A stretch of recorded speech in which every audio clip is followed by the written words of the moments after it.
Hello hello नमस्कार दोस्तों, सहारनपुर जी सब में आप सभी का बहुत बहुत स्वागत है।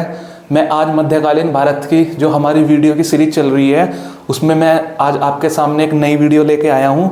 वही हमारी दिल्ली सल्तनत में मामलुक वंश की नेक्स्ट टॉपिक। इससे पिछली वीडियो में हमने देखा था मामलुक वंश में, जिसको हम गुलाम वंश भी बोलते हैं, इल्तुतमिश के शासन को हमने सारा क्लियर करके पढ़ा था। उसमें इल्तुतमिश की मृत्यु तक हम चले गए थे, जो कि 1236 में, अप्रैल 1236 में हुई थी। आज हमारा इसमें एक छोटा सा टॉपिक बच रहा है इल्तुतमिश से रिलेवेंट, इल्तुतमिश का मूल्यांकन। तो ज़्यादा टाइम वेस्ट ना करते हुए हम सीधे टॉपिक पे आते हैं। हमने एक चीज़ मैंने आपको बताई थी कि हम किसी भी शासक, महत्वपूर्ण शासक के बारे में पढ़ेंगे तो उसका मूल्यांकन भी करते हुए चलेंगे। तो आज हम इसी क्रम में इल्तुतमिश का मूल्यांकन करते हैं। इल्तुतमिश के मूल्यांकन में पहली चीज़ है, एक के.एम. निजामी है जो कि एक इतिहासकार है। उन्होंने कुछ बोला था किसके बारे में, इल्तुतमिश के बारे में। उसे देख लेते हैं उन्होंने क्या बोला था। के.एम. निजामी के अनुसार इल्तुतमिश ने दिल्ली सल्तनत की शासन प्रणाली को एक संगठित रूप और स्थायित्व प्रदान किया। देखो इसमें क्वेश्चन कैसे आते हैं पहले ये समझ लीजिए। इसमें लिखा जाएगा, जैसे ये जो मैंने लिखा ना, ये जो पूरी लाइन लिखी है वो लिखे आ जाएगी क्वेश्चन में कि ये लाइन निम्नलिखित में से किस व्यक्ति द्वारा या किस इतिहासकार द्वारा कही गई है। वहाँ पे 3-4 नाम आ जाएंगे, इसमें एक ही नाम, 4 ऑप्शन में 4 नाम होगा, इसमें एक ही नाम निजामी का भी होगा।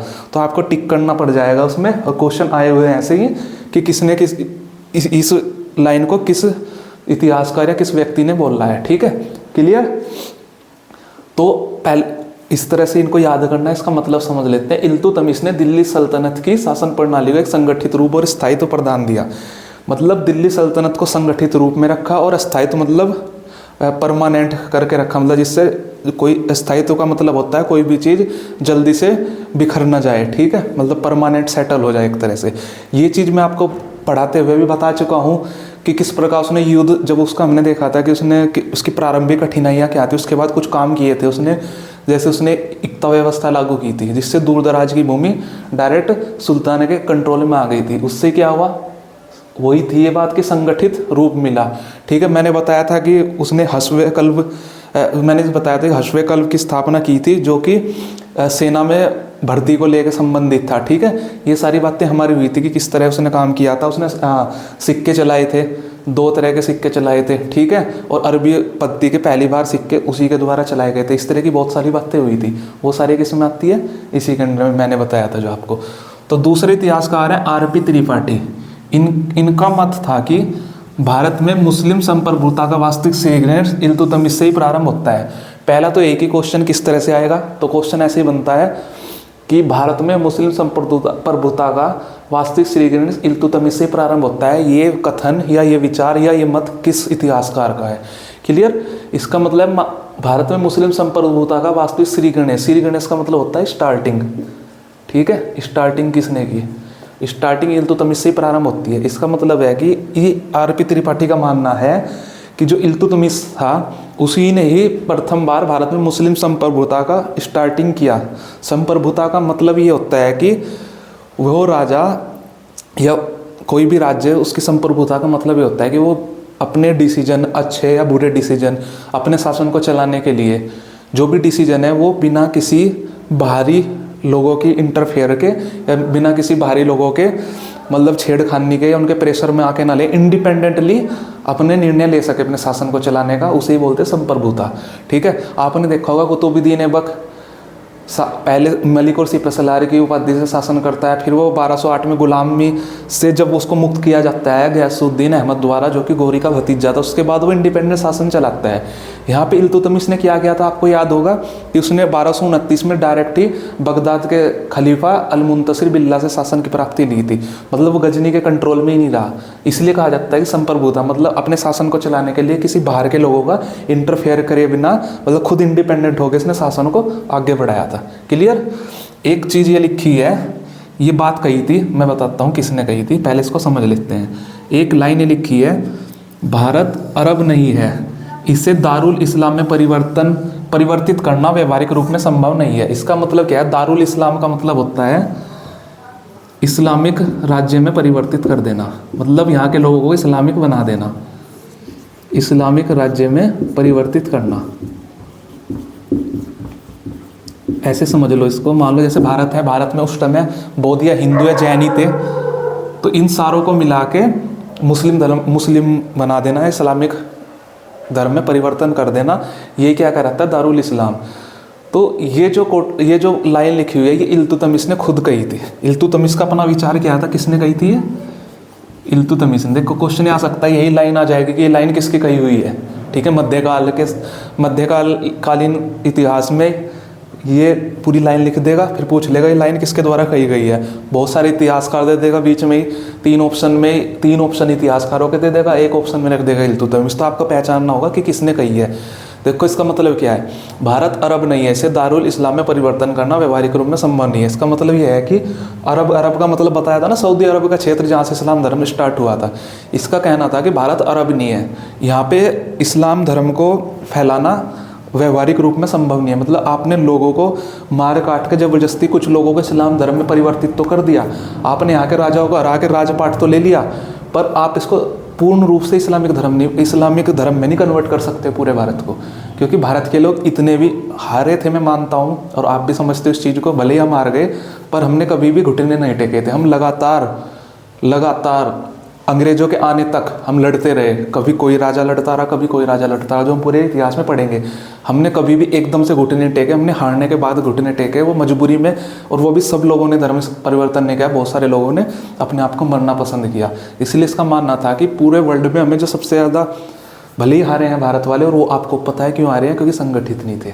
ठीक है, कि हम हिंदुस्तान के लोग हारे जरूर हैं, पर सबसे ज़्यादा सामना भी हमारा किसी ने डट के किया है, मुकाबला तो वही भारत के लोगों ने ही किया है। इसलिए यहाँ पे अरब की तरह एकदम से नहीं किसी को आप बना सकते, व्यवहारिक रूप में पॉसिबल ही नहीं है। आप यहाँ पे राज कर सकते हो पर सबको मुस्लिम नहीं बना सकते। इसलिए कहा था इल्तुतमिश ने यहाँ की कंडीशन देख के। तो यहाँ पे हमारा खत्म हो जाता है इल्तुतमिश। ठीक है, अब इसके बाद के हम शासक को पढ़ते हैं, जो है हमारा अगला टॉपिक रजिया सुल्तान। देखते हैं रजिया सुल्तान से पहले एक शासक आया था, वही सीक्वेंस में करते हुए चलते हैं। ठीक है,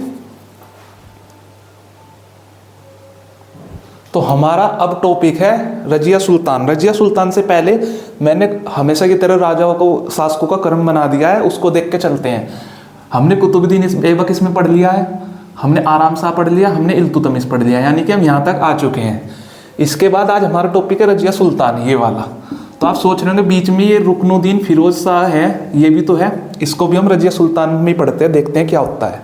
ठीक है, ये रजिया सुल्तान के शासक बनने से पहले की जो कहानी है उसी में कंप्लीट हो जाएगा। ठीक है, पहले रजिया सुल्तान से पहले हम रुकनुद्दीन फिरोज शाह की कहानी स्टार्ट कर देते हैं। आपको इस चीज़ का पता है कि 1236 ईस्वी में इल्तुतमिश की मृत्यु हो चुकी है। ठीक है, कब हो चुकी है? 1236 में इल्तुतमिश की मृत्यु हो गई। इल्तुतमिश की मृत्यु, मैंने आपको एक चीज़ बताई थी, जब ग्वालियर विजय करी थी किसने? इल्तुतमिश ने। तब ग्वालियर विजय के बाद इल्तुतमिश ने अपनी बेटी रजिया सुल्तान को ही अपना उत्तराधिकारी घोषित कर दिया था। ये बात क्लियर थी। ठीक है, या जिसने नहीं देखा है वो समझ लो। अभी 1236 में तो मृत्यु हो गई थी, उसने 32-33 में 1232-33 में इल्तुतमिश ने ग्वालियर विजय करी थी, और उस विजय के बाद उसने रजिया सुल्तान को अपना उत्तराधिकारी घोषित कर दिया था जीते जी, कि मेरी मृत्यु के बाद रजिया सुल्तान ही अगली शासक बनेगी दिल्ली सल्तनत की। और रजिया के नाम के सिक्के भी चलाए थे। ठीक है, अब आप बताओ, जब उसने पहले घोषित कर दिया था 1236 में, जब इल्तुतमिश की मृत्यु हो जाती है, तो टेक्निकली क्या होना चाहिए? जो सही भी लगता है कि उसके बाद रजिया सुल्तान को बनाना चाहिए इन्हें, क्या अगला शासक। पर यहाँ होता कुछ और है। एक्चुअली होता क्या है, 1236 में जब इसकी मृत्यु हो जाती है ना, ये 1236 से लेके 1236 से 1265 का जो टाइम है ना, ये लगभग 30 वर्ष का टाइम है। जो इल्तुतमिश की मृत्यु के बाद 30 वर्ष का टाइम बहुत दिल्ली सल्तनत के लिए बहुत बेकार समय रहता है। बेकार समय का मतलब इस टाइम में, मतलब इस 1236 से 1265 के टाइम में क्या होता है कि 5 शासक, मतलब सिर्फ 30 वर्ष के अंदर अंदर 5 शासक गद्दी पे बिठाए जाते हैं और फिर हटा दिए जाते हैं, उन्हें मार दिया जाता है। मात्र 30 साल के अंदर अंदर ये घटनाएं होती हैं कि शासक आएंगे, उनको हटा दिया जाएगा कुछ टाइम बाद ही, और उनको मार दिया जाएगा। देखो क्या हुआ, 5 शासक गद्दी पर बिठाए गए, 5 शासक बने और मारे गए। ठीक है, ये मारे खुद नहीं गए हैं, ये षड्यंत्रों के तहत मारे गए। जो ये प्रशासनिक अधिकारी अमीर थे ना, इन लोगों ने अपना फायदा देखना शुरू करा, अपने फायदे के हिसाब से जिसे चाह इनके परिवार में से शासक बनाया। जब लगा काम ठीक नहीं चल रहा है, उसको हटा के मरवा दिया, उसकी जगह दूसरे को शासक बनाया। कितने 5 शासक बने देखो, पहला तो ये, दूसरा ये, 3, 4, 5, इन 5 को ही आज की वीडियो में हम पढ़ेंगे, ठीक है। लास्ट में फिर बलबन है, इसको छोड़ देंगे 5। अब शुरुआत होती है रुकनुद्दीन फिरोज शाह से। अब अपनी वो उसी वापस कहानी पे चलते हैं हम। जो हमारी कहानी है क्या थी, जब 1236 में इसने अपना उत्तराधिकारी घोषित कर दिया था, तो टेक्निकली रजिया सुल्तान को अगला शासक बनना था, इतना क्लियर है। लेकिन क्या होता है, इसकी मृत्यु के बाद, इल्तुतमिश की मृत्यु के अगले ही दिन जो दिल्ली के अमीर हैं, ये एक रुकनुद्दीन फिरोज शाह है, इसको शासक बना देते हैं। जबकि बनाना किसे था, बनाना था रजिया सुल्तान को, शासक बना दिया इल्तुतमिश की मृत्यु के बाद इसे, ठीक है। ये एक्चुअली क्या था, इल्तुतमिश की एक दासी थी जिसका नाम था शाह तुर्कान। शाह तुर्कान क्या थी, एक ईरानी दासी थी। ईरानी मतलब ईरान की, ईरान की होने की वजह से बोलते हैं ईरानी दासी। ईरानी दासी शाह तुर्कान का पुत्र था ये। और दासी किसकी थी ये, दासी थी इल्तुतमिश की, ठीक है। इल्तुतमिश की एक ईरानी दासी थी शाह तुर्कान, जिसका लड़का था रुकनुद्दीन फिरोज शाह। तो तुर्क अमीरों ने इसे शासक बना दिया, ना कि रजिया सुल्तान को बनाया। जबकि इल्तुतमिश ने कहा था कि मेरी बेटी रजिया सुल्तान को शासक बनाना, तो उसकी इच्छा के विपरीत था। कब तो वो चला गया, अब हमें कौन है रोकने वाला। ये रुकनुद्दीन फिरोज शाह क्या है, अयोग्य शासक था, अयोग्य था, ठीक है। किसी कामकाज का नहीं था। अगर ये कामकाज का होता, भले ये दासी का पुत्र था, दासी भी तो इसी की थी, अगर ये कामकाज का होता तो ये अपनी लड़की की जगह लड़के को बनाता ना शासक, या किसी और भी इसके लड़के थे, ठीक है। जिसके बाद बहरम शाह आएगा, ये भी एक इसका भाई था रजिया सुल्तान का। इसने रजिया सुल्तान को ही क्यों बनाया, क्योंकि अयोग्य थे, ठीक है, अयोग्य था। इस टाइम क्या था, एक्चुअल में जो शासक एकदम बन गया इसके बनते, एक्चुअल में इसके बनते जो शासन है, इसने शाह तुर्कान ने अपने कंट्रोल में ले लिया। ये तो अयोग्य था, इसे तो कुछ काम नहीं था, मतलब आता नहीं था काम करना, इसने सारा का सारा कंट्रोल इसकी माँ ने शाह तुर्कान ने ले लिया, ठीक है। और लेने से क्या करा, काम भी ऐसा क्या करे, ये बहुत क्रूर थी। ये जो शाह तुर्कान थी बहुत क्रूर औरत थी, क्रूर अत्याचारी, ठीक है।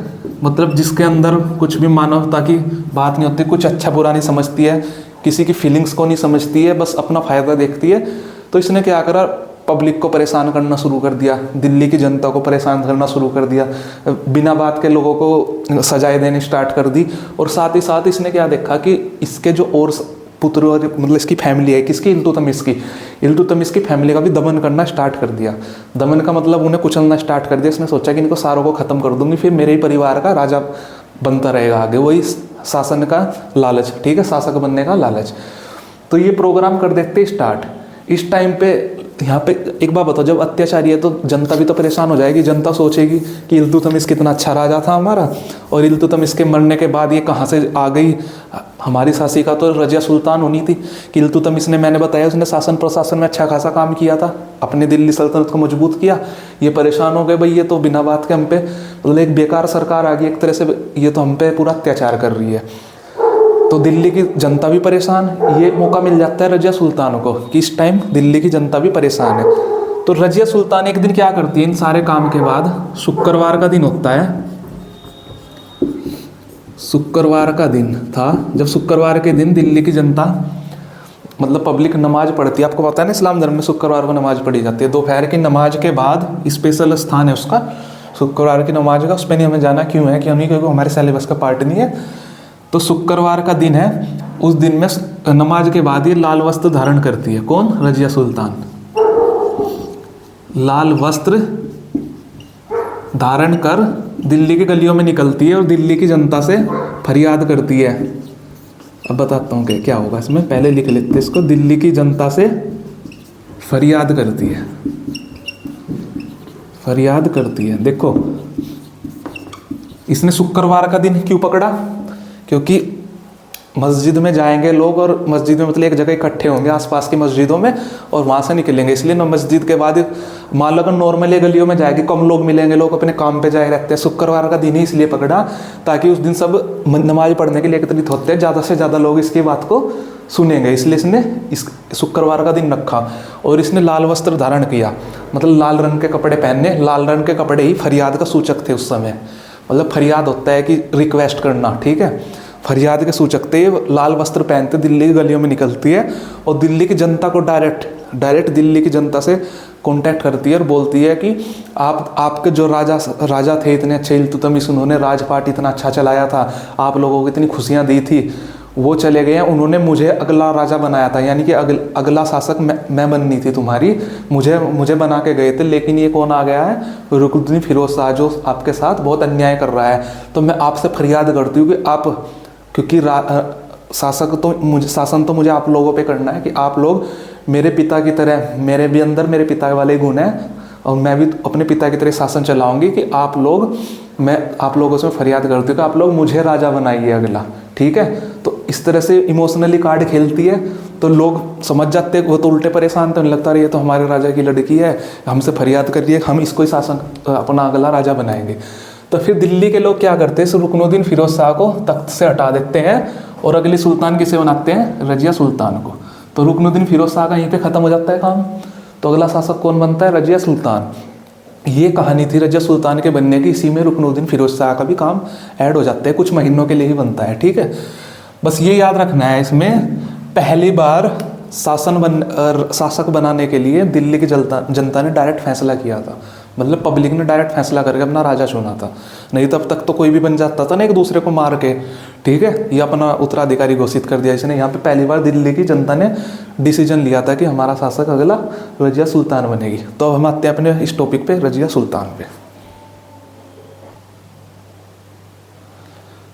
तो अब हम देखते हैं रजिया सुल्तान के बारे में, ठीक है। अब हमारा टॉपिक आ गया रजिया सुल्तान पे। कहाँ पे? यहाँ पे, ठीक है। टाइम लिखा है 1236 से 1240, क्योंकि रुकनुद्दीन फिरोज शाह भी 1236 में ही, मतलब कुछ महीनों का ही रहा था मामला। अप्रैल में मर गया था, 1-2 महीना रह गई, ये शासक बन जाती है, ठीक है। सन याद रखना है 36 से 40 तक। यहाँ पे लिखा है प्रथम व अंतिम महिला शासक। महिला थी, ये क्लियर है, प्रथम थी और अंतिम भी, क्योंकि इसके बाद कोई महिला शासक नहीं बनी, यही बन गई, बहुत बड़ी बात है। और आपने भी पढ़ा भी है कि बनी कैसे, ये क्लियर। यहाँ से इसका स्टार्ट होता है मामला। अब इसमें एक चीज़ याद रखनी है आपको, यहाँ से जैसे हम इसका इंट्रोडक्शन स्टार्ट कर दिया है, ठीक है। आपको पता है शासन किन लोगों में बटा होता था? शासन बटा होता था अमीरों में। अमीर आपको पता ही है क्या था? अमीर मतलब प्रशासनिक अधिकारी, और सूबेदार या गवर्नरों में उस समय शासन बटा रहता था। यह गवर्नर लिख देता हूँ मैं, ठीक है। जैसे ये इल्तुतमिश भी एक गवर्नर था ना बदायूं का।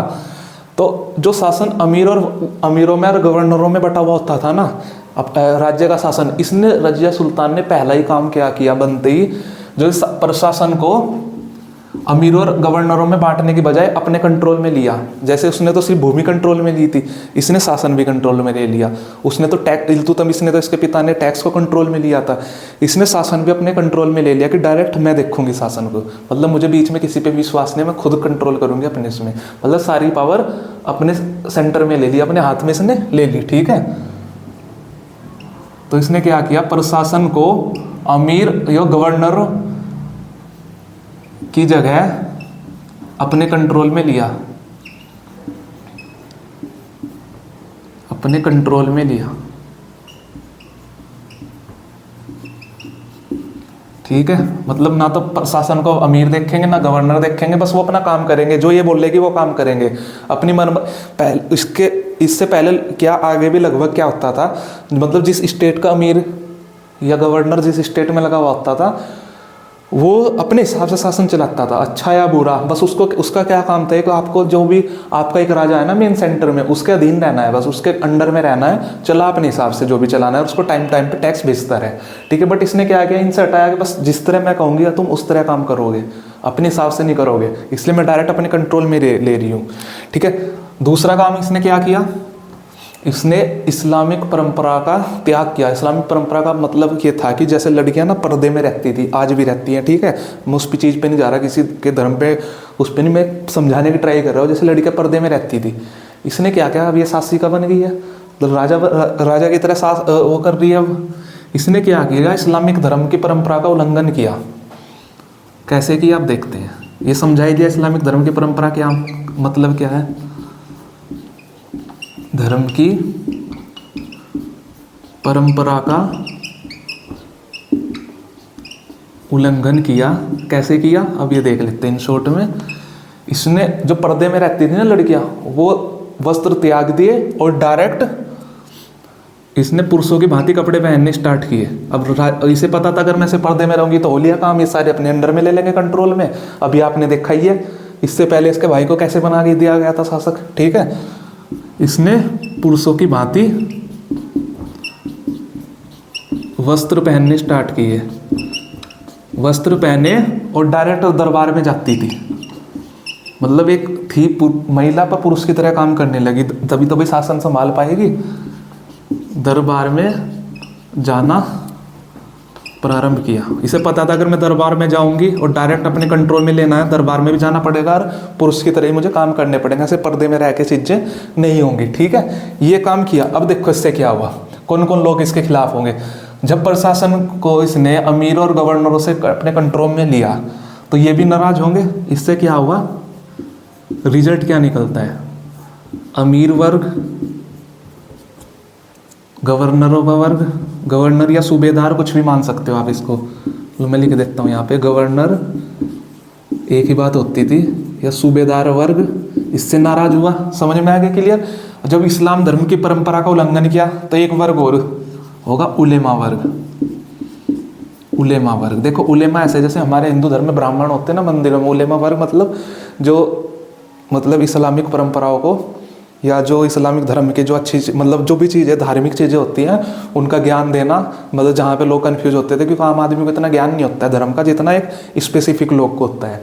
तो इन उलेमा वर्ग के लोगों को, उलेमा जो थे उनको अच्छा खासा ज्ञान होता, तो वो बताते थे क्या सही है क्या गलत है, धर्म के हिसाब से क्या होना चाहिए।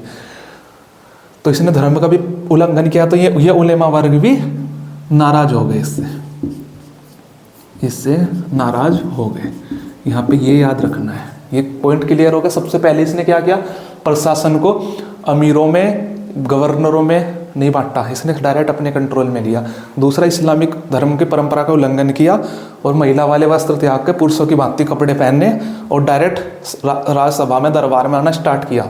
इससे अमीर वर्ग, गवर्नरों का वर्ग और उलेमा वर्ग इससे नाराज हो जाता है। यहाँ पे हो जाती है ये चीज़, ठीक है।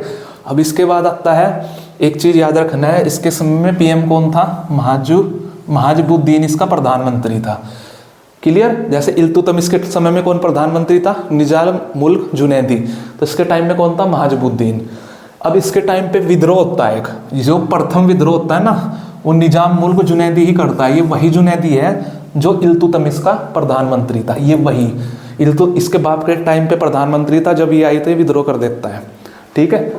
पर इसने इसलिए प्रधानमंत्री किसे बना रखा था, इसका था प्रधानमंत्री महाजबुद्दीन। लेकिन इल्तुतमिश का जो प्रधानमंत्री था इल्तुतमिश के टाइम में, वो सबसे पहले वही विद्रोह करता है। एक ये याद रखना है, करमाथियों का विद्रोह हुआ था, ठीक है। करमाथी क्या था, एक मुस्लिम संप्रदाय था, ठीक है। ये एक धार्मिक आंदोलन था, एक धार्मिक विद्रोह था, आंदोलन कह रहा हूँ। करमाथियों का विद्रोह हुआ था इसी के टाइम में, किसके, रजिया सुल्तान के। क्वेश्चन ये आएगा कि करमाथियों का विद्रोह निम्नलिखित में से किस शासन के अंडर, किस शासक के अंडर में हुआ था वो, या किस शासक के शासन काल में हुआ था, वो हुआ था रजिया सुल्तान के शासक काल में। इस एक क्वेश्चन ये आ सकता है, इस आंदोलन का या विद्रोह का नेतृत्व किसने किया था। इस विद्रोह का नेतृत्व गुलाम नूर ने किया था, ठीक है।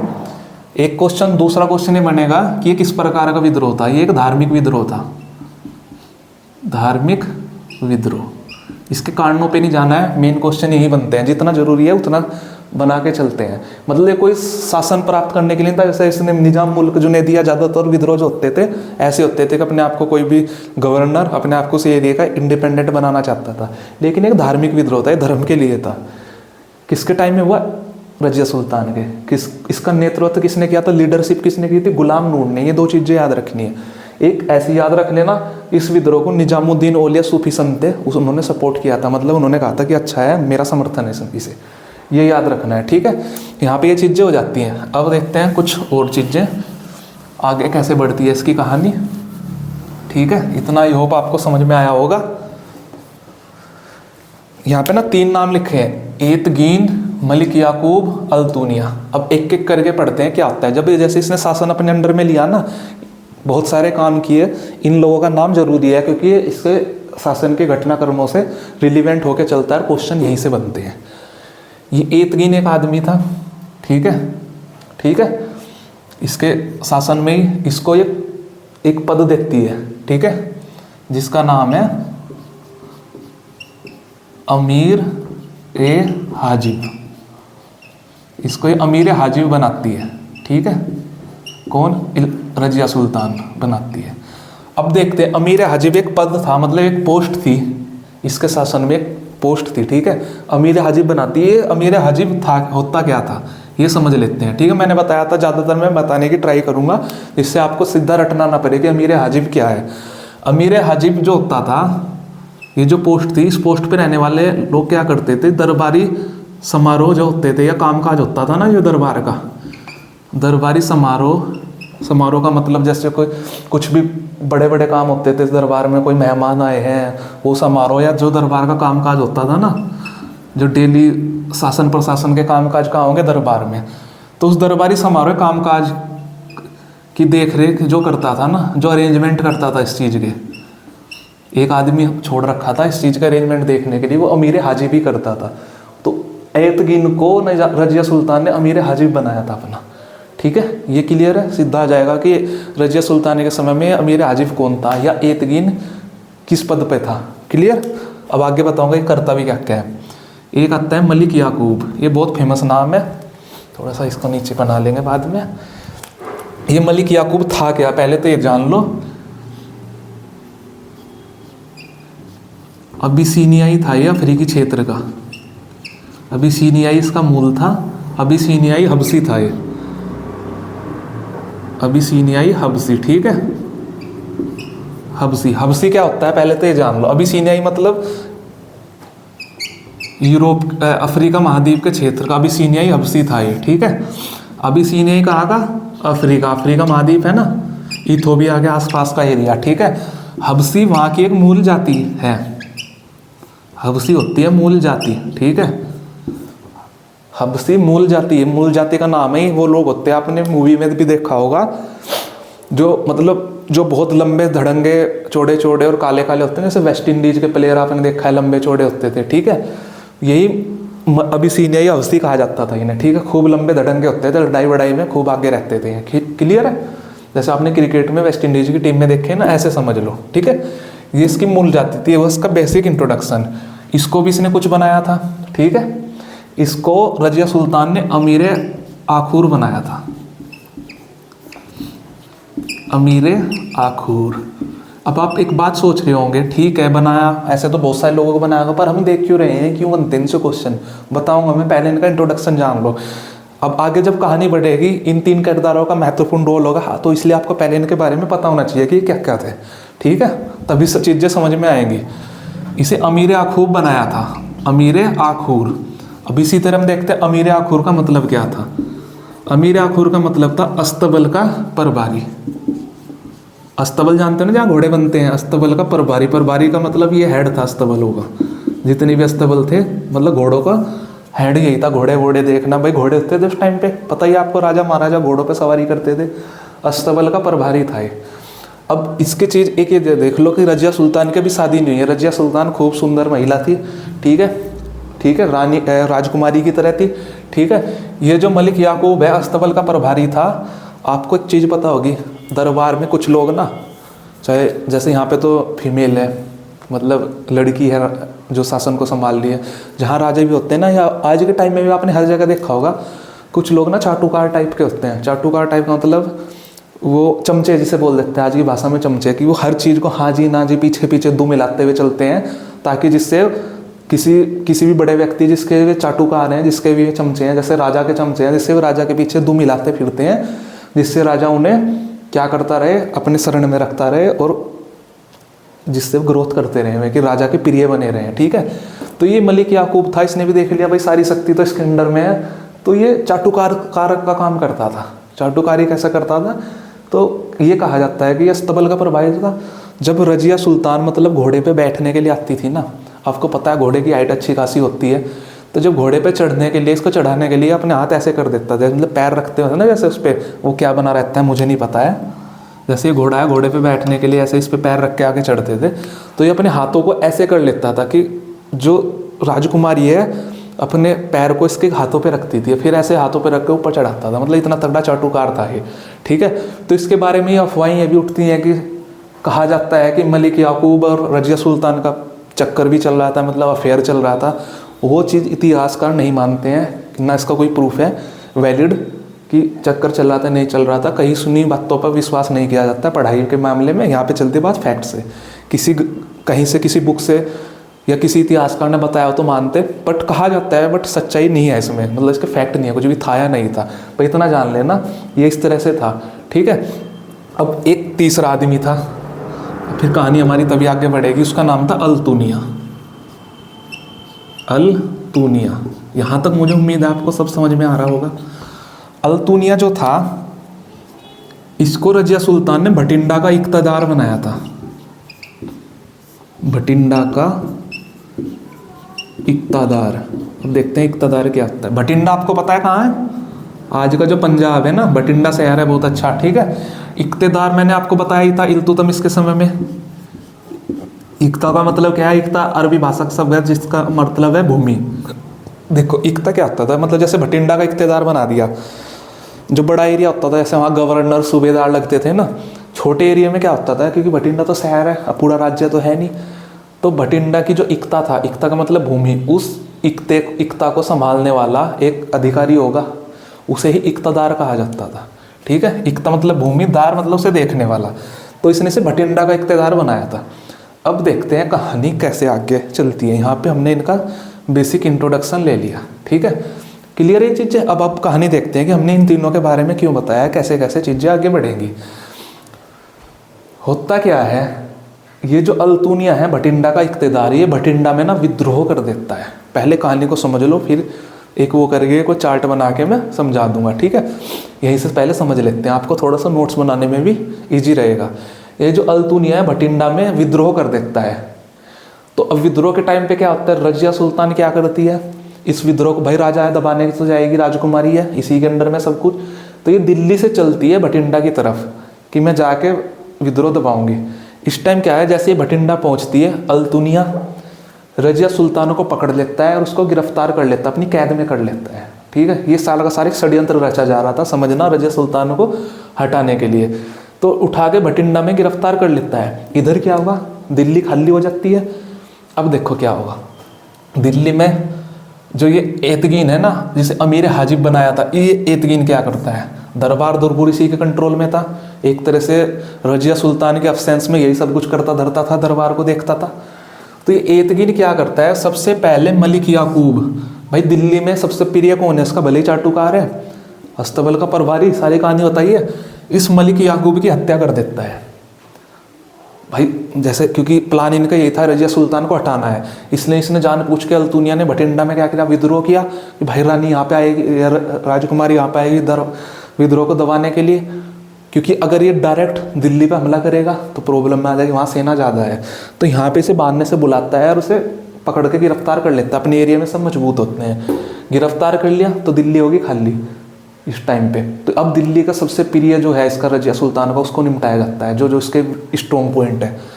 तो एतगीन क्या करता है, मलिक याकूब, भाई क्योंकि ये कहानी सब में फेमस हो चुकी थी कि ये ऐसे करके उठाता है, चाटुकार है, और यही अफवाह उड़ी हुई थी कि इनका फेयर है, जो कि सच्चाई नहीं है, ठीक है।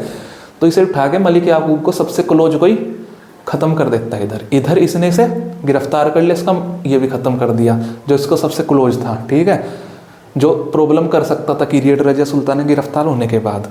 इस कहानी में क्या होता है, जब इधर इसको गिरफ्तार कर लिया गया, क्लियर, इसका जो क्लोज था उसको भी मार दिया गया, अब दिल्ली सल्तनत हो जाती है खाली, सिंहासन हो जाता है खाली, ठीक है, क्योंकि इधर ये गिरफ्तार हो चुकी है।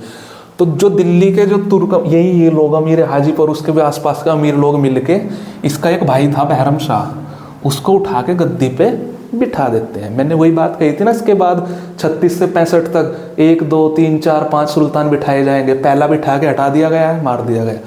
रजिया सुल्तान दूसरी है, तीसरा बिठा देते थे बहरम शाह को इधर। ठीक है, यहाँ तक क्लियर समझ में आई बात। अब देखते हैं फिर होता क्या है ऐसे। पहले इसको एक फ्लो चार्ट में मैं बना देता हूँ आप लोगों के लिए। ठीक है, आपका रिवीजन भी हो जाएगा। ये आपका क्लियर हो गया होगा, स्क्रीनशॉट लेना आप ले सकते हैं। ठीक है,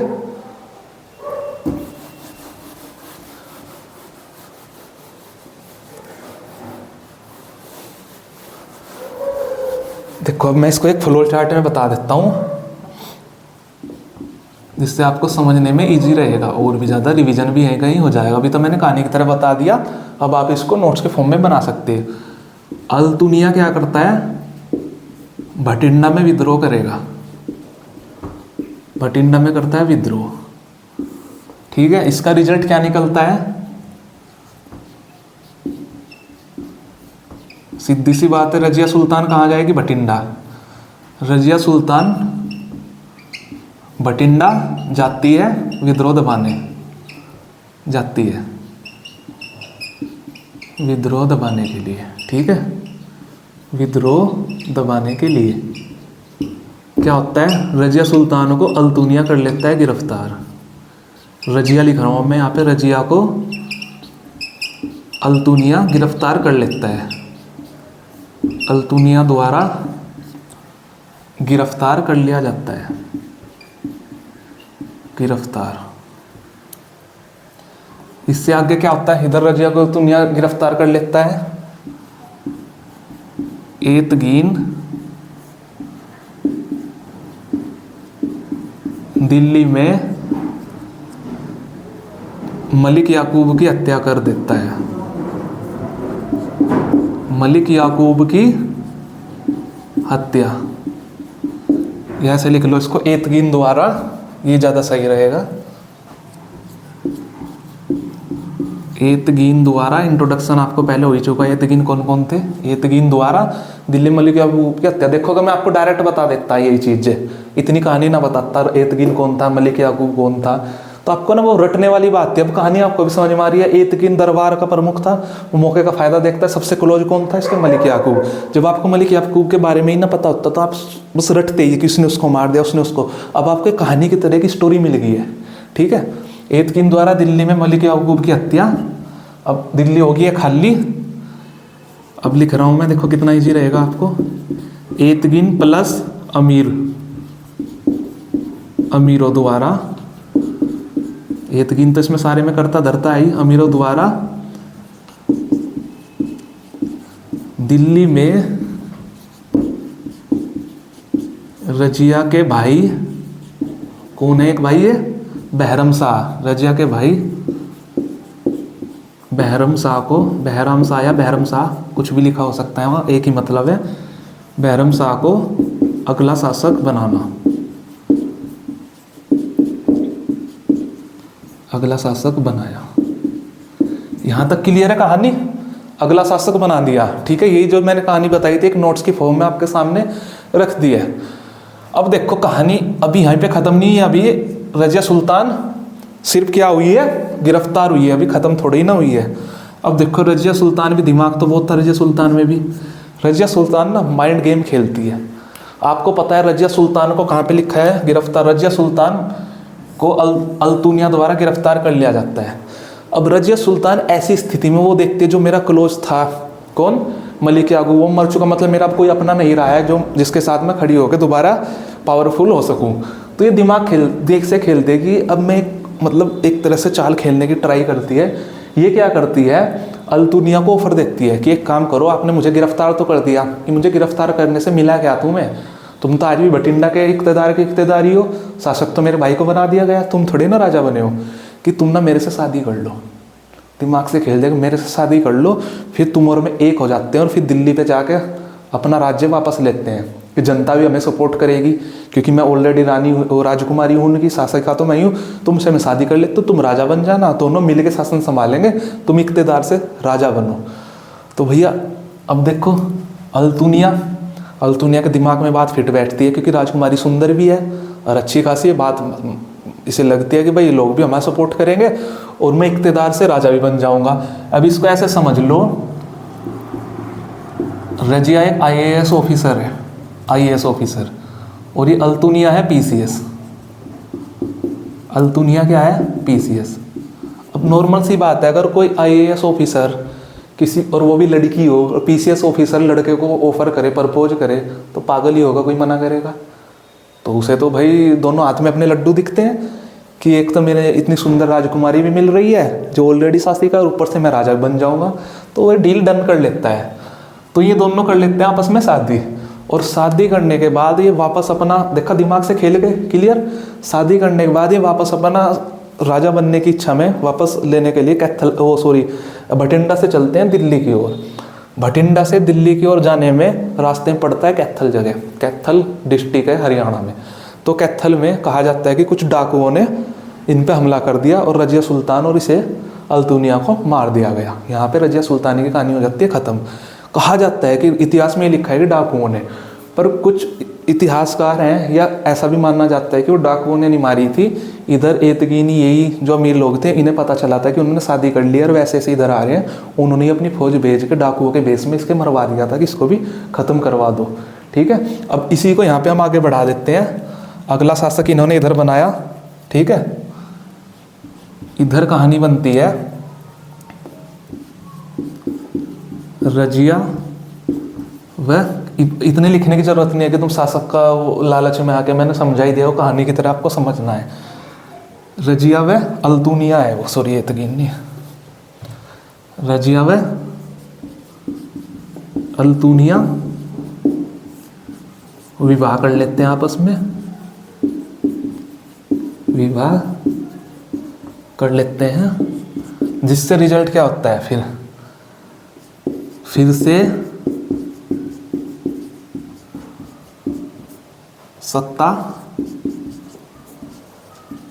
प्राप्त करने के लिए दिल्ली की ओर बढ़ते हैं।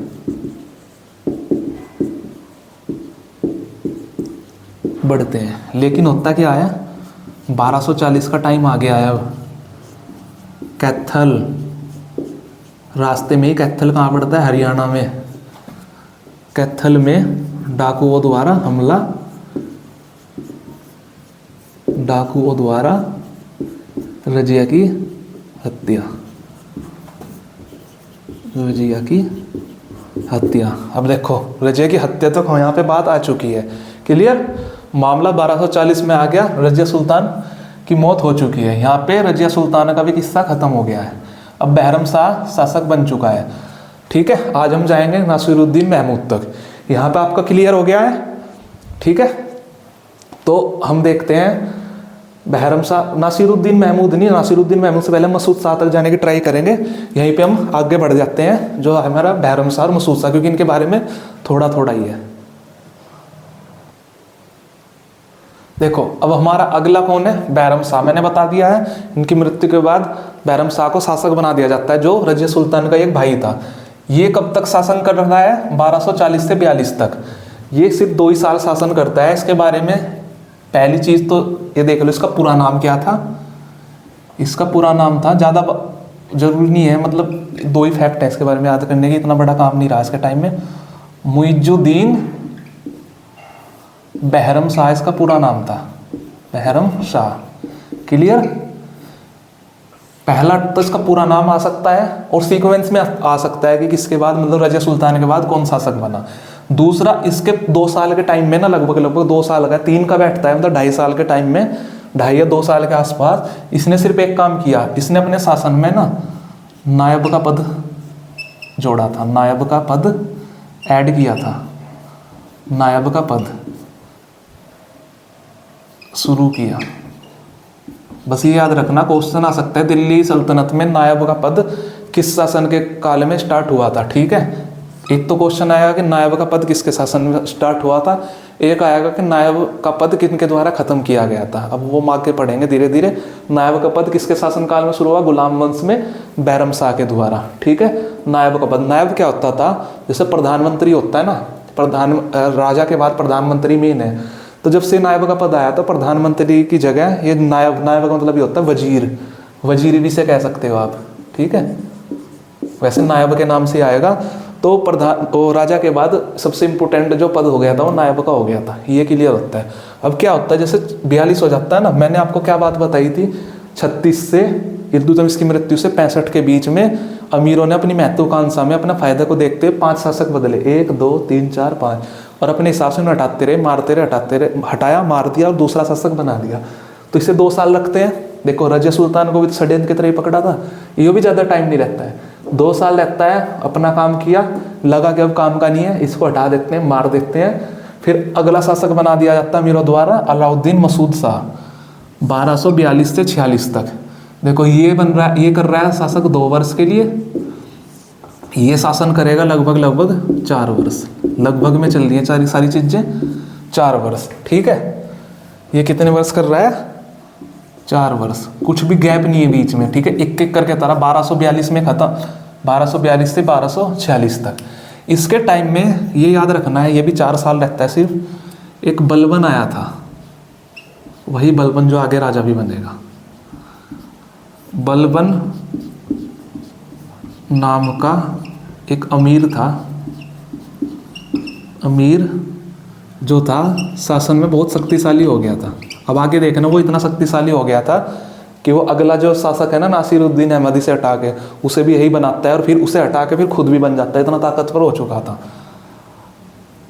शासन में प्रभावशाली हो गया था। ताकतवर की जगह हम प्रभावशाली लिखेंगे, इसी के टाइम से प्रभावशाली हो गया था वो, प्रभावशाली हो गया था, ठीक है। यहाँ पे आता है, और ये अभी इतना समझ लो, जब बलबन कराऊंगा तब इसके बारे में पूरे डिटेल में बताऊंगा। जो बलबन था, जो उसने क्या बोलते हैं, इल्तुतमिश ने तुर्क के चहलगामी 40 सरदारों का गठन बनाया था ना, उसी का एक सदस्य था, शासन में प्रभावशाली हो गया था। कौन, बलबन। फिर 46 के बाद ये बलबन ही क्या करता है, इसको हटा के नासिरुद्दीन अहमद को शासक बनाता है। चौथा हो गया कंप्लीट, मसूद शाह। अब हमारा आता है नासिरुद्दीन महमूद, नासिरुद्दीन महमूद, क्लियर। ये शासक बनता है 1246 से 1265 तक, 1246 से 1265 तक, ठीक है। देखो कहानी क्या होती है, जब 46 तक ये बना ना, बलबन को लगता है अभी अलाउद्दीन मसूद शाह किसी काम का नहीं है, तो बलबन ही क्या करता है, इसे अलाउद्दीन मसूद शाह को हटा के नासिरुद्दीन महमूद को अगला शासक बनाता है। इसके बारे में अभी इतना जान लो क्योंकि इसका पूरा ही बनेगा इसका काम के टाइम में।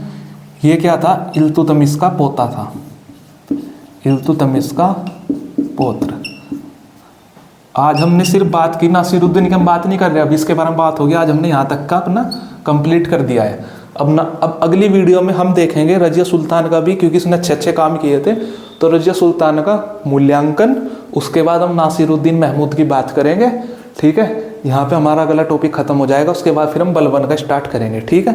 तो मुझे उम्मीद है आपको आज की वीडियो भी बहुत अच्छी लगी होगी। अगर आपको मेरी वीडियो अच्छी लगे तो अपने फ्रेंड्स में या अपने जानने वालों में शेयर कीजिए, सपोर्ट बना के रखिए। अगर आपको कोई भी फीडबैक है मेरे लिए तो कमेंट बॉक्स में आप कमेंट कर सकते हैं। तो मिलते हैं नेक्स्ट वीडियो में, तब तक के लिए टेक केयर।